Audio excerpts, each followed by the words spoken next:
Chapter 9. Chronos' Surprise. It couldn't be a trick. Could it? Thalia said they would meet the Titan under a truce.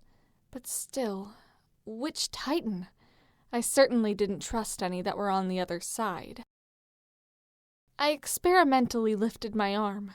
Needles seemed to jab into my wound, but it was definitely less painful than before. Soon. I could get up soon. I looked over the withered railing and into the horizon, where the sun was just coming up, creating a canvas blended with sapphire and violet-colored paint. I sighed. The only noise I could hear was loud booms from various places sprinkled across Manhattan. There was a lust of battle in the air, where nobody was at peace. Why did everything feel so wrong?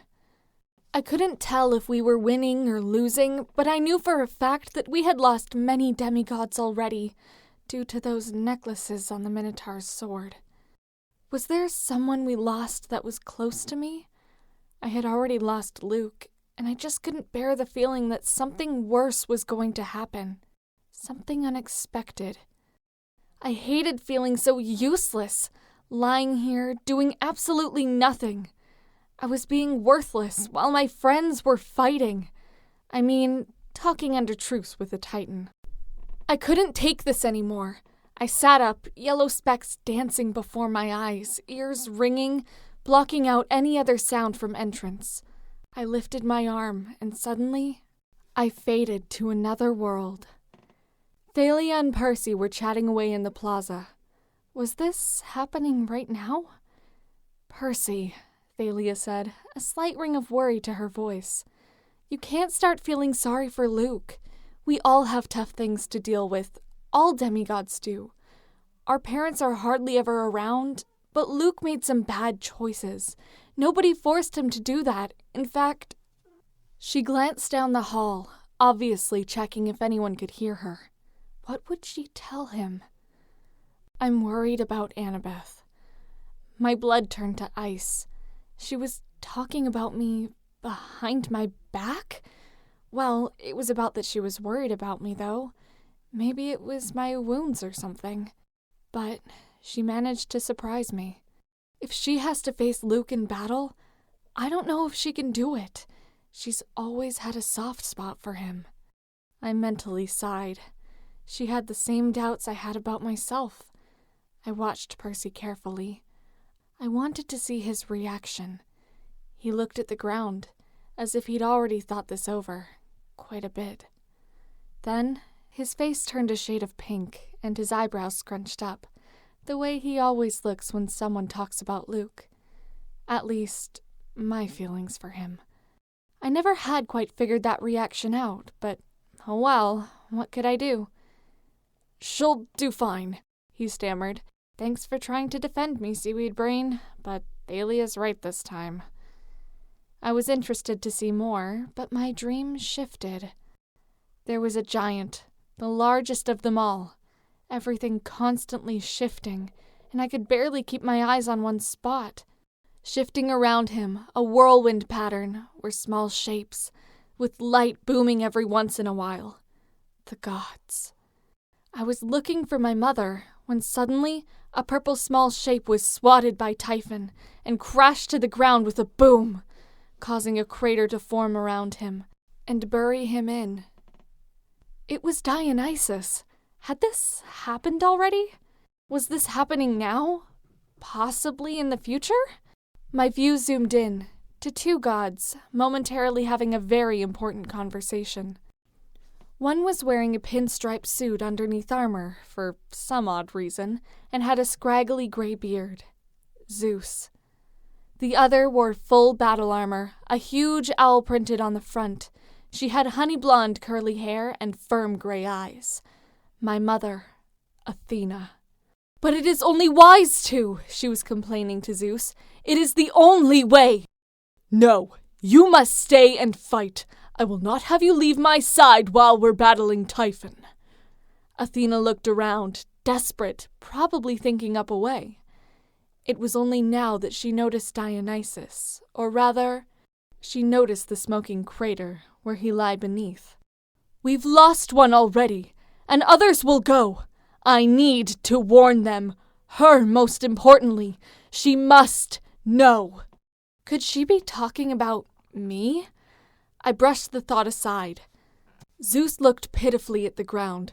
I'm deeply sorry, Athena. I would let you go if at least one of my brothers were here. But Poseidon has his own war to fight, and Hades does nothing. You are my #1 strategist, and we need you here. I'm sure she'll figure it out. But by then it will have been too late, Athena demanded. If I don't tell her, it could affect his decision. And if he chooses wrong, we will all go down. With that, my dream dissolved. I huffed out airily as I let my eyes adjust to the light. It was still before morning. I found a new towel lying on my forehead. I pulled it off and sat up once again. It has to work this time. I stood up and immediately felt groggy and my vision blurred. I almost fell over twice, but kept my stance. After a minute or two, my body got used to me standing up and my vision cleared. Finally. I walked toward inside, where all I could see was Thalia, walking from a smaller hallway, looking pleased. I walked inside when bump! And then the sound of smearing against glass took place. Seriously, Annabeth? You walked right into the glass door? Thalia must have heard me, because her eyes widened in surprise. She sprinted over and slid the door aside. Whoa there, Annabeth. I don't think you're quite ready to get up yet. And are you okay? I tried to ignore the pounding in my head and the dream I'd had about her and Percy. I'm fine, I told her, sounding as normal as possible.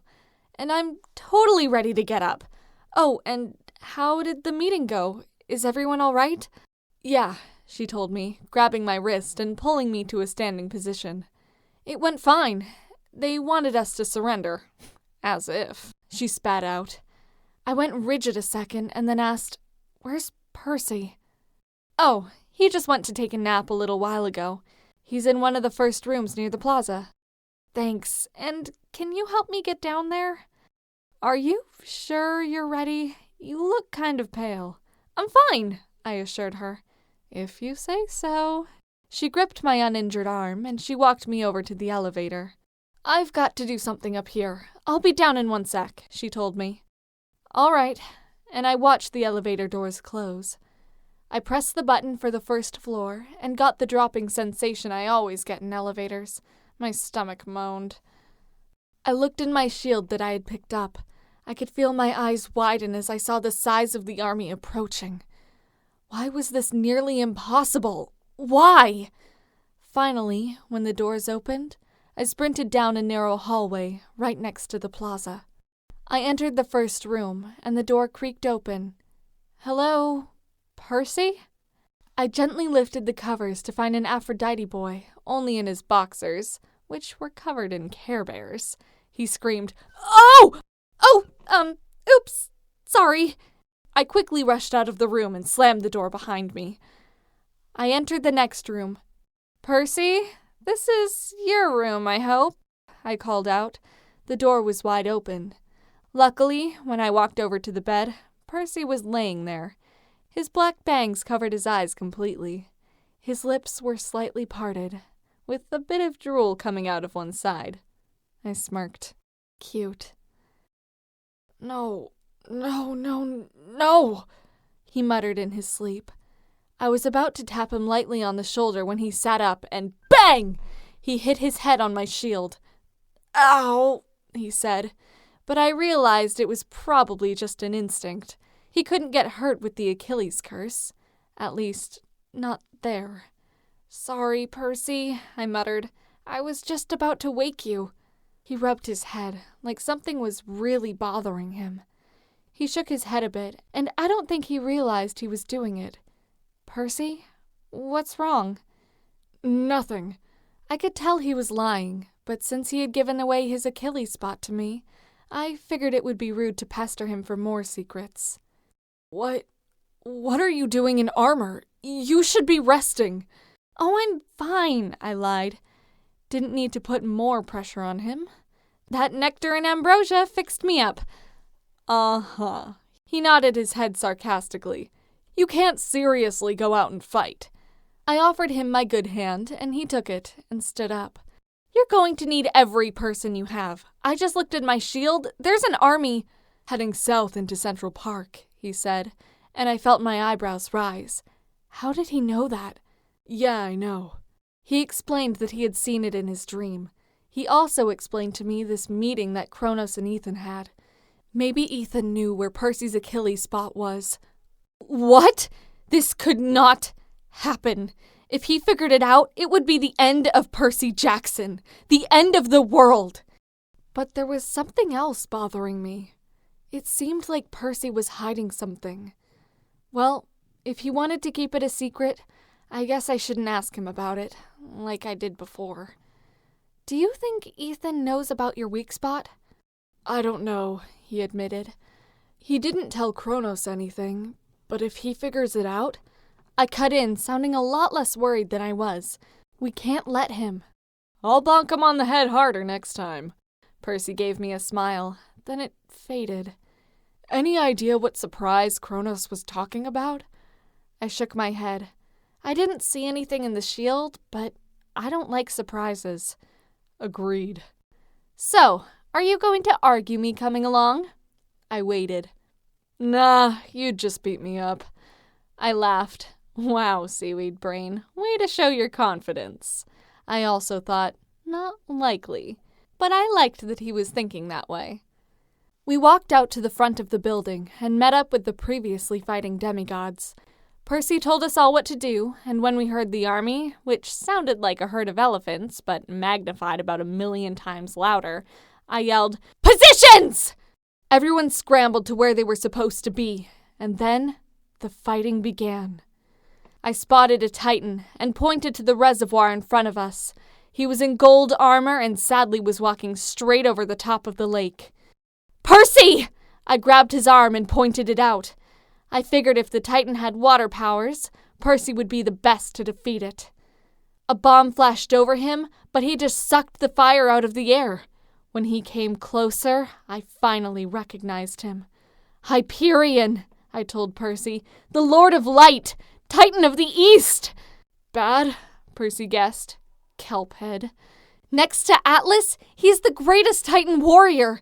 In the old days, 4 Titans controlled the 4 corners of the world. Hyperion was the East, the most powerful. He was the father of Helios, the first sun god. I explained frantically. I'll keep him busy, Percy promised. Percy! I tightened my grip on his arm. Even you can't... Just keep our forces together. And before I could protest more, he shook my arm off and ran across the top of the water towards Hyperion. Great. Just great. Now Seaweed Brain was fighting the Lord of Light. Real smart. But I realized it was the only way. I turned to my cabin. Okay, guys, we can do this. Remember Tactic 321. They knew what I was talking about due to sword classes at camp. Okay, they yelled back, and a group of sea demons I had met last summer bounded into our flanks. Attack! And we did. I was super pissed at these guys for almost taking Percy's life last summer. I swung at them fiercely, trying my best to take 2 at a time. I glanced at Percy. He was crossing swords with Hyperion, and actually seemed to be doing a pretty good job. That was until I heard a huge crash, only a few feet away from me.